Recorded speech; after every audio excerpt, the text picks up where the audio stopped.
Well, this is going to be an interesting colour mixing exercise because I'm wondering which colours to use. Do I take the easy way out and plump for sap green, or should I in fact mix a green so I can incorporate indigo, which I think would be good for the berries? So let's start off with the berries then.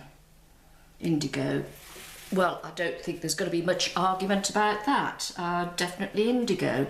So let us think. If I use indigo and I add some cadmium yellow,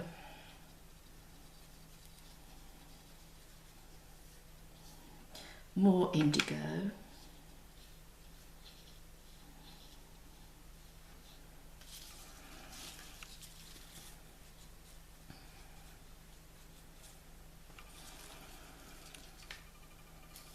difficult to see the green, but I think that would probably do. And then if I looked at alizarin,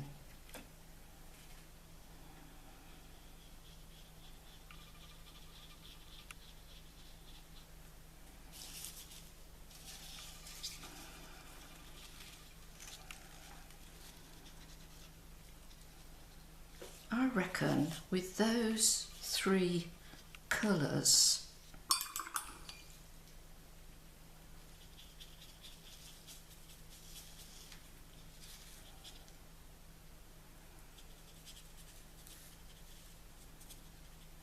you're almost pretty much there. So I think that is going to be, unless I need to add anything else at any point. So I'm going to work with, cadmium yellow, alizarin crimson, and indigo. And I'm hoping that is going to be as near. So there's your colour palette to get you started. This is going to be rather fun. I'm going to come up with an interesting layout. I'm not going to follow these slavishly. The only thing we do want to make sure we get are the pointy serrated edge on the leaves. I'm only going to consider the veins when it is really obvious. I'm not going to worry too much about that because it really is more the colour mixing exercise. These are interesting because they're more mottled, so we could do a spattering technique on that. So we will see. So that's your colour palette, 3 colours, that's all you've got to play with. So a good exercise for everybody. Looking at the berries, I might as well just do a little sprig somewhere. I'm using this alizarin with a little bit of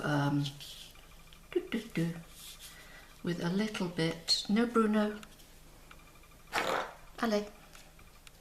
Now look at the interesting junction. There's a Y there, and then where they have dropped off there is a little junction, another little junction, and then we've got a berry there. I'm going to make this a little bit shorter.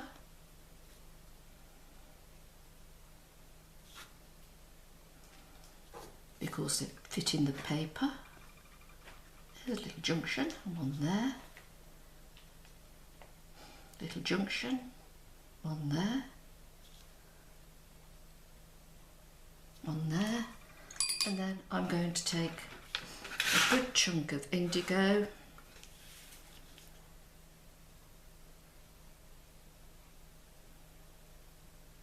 and just a little highlight.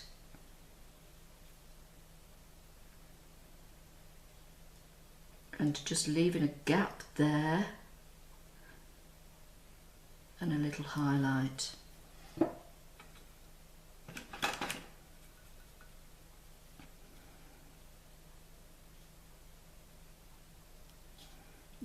dried up and wrinkled now, so it doesn't matter. Whoops, it's bled in. No worrying about that. Little highlight light coming this way. Okay.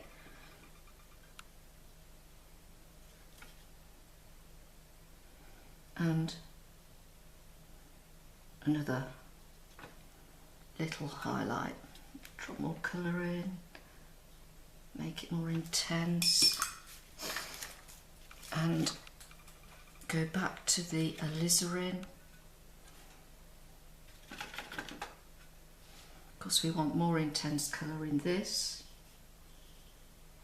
It really is very dark.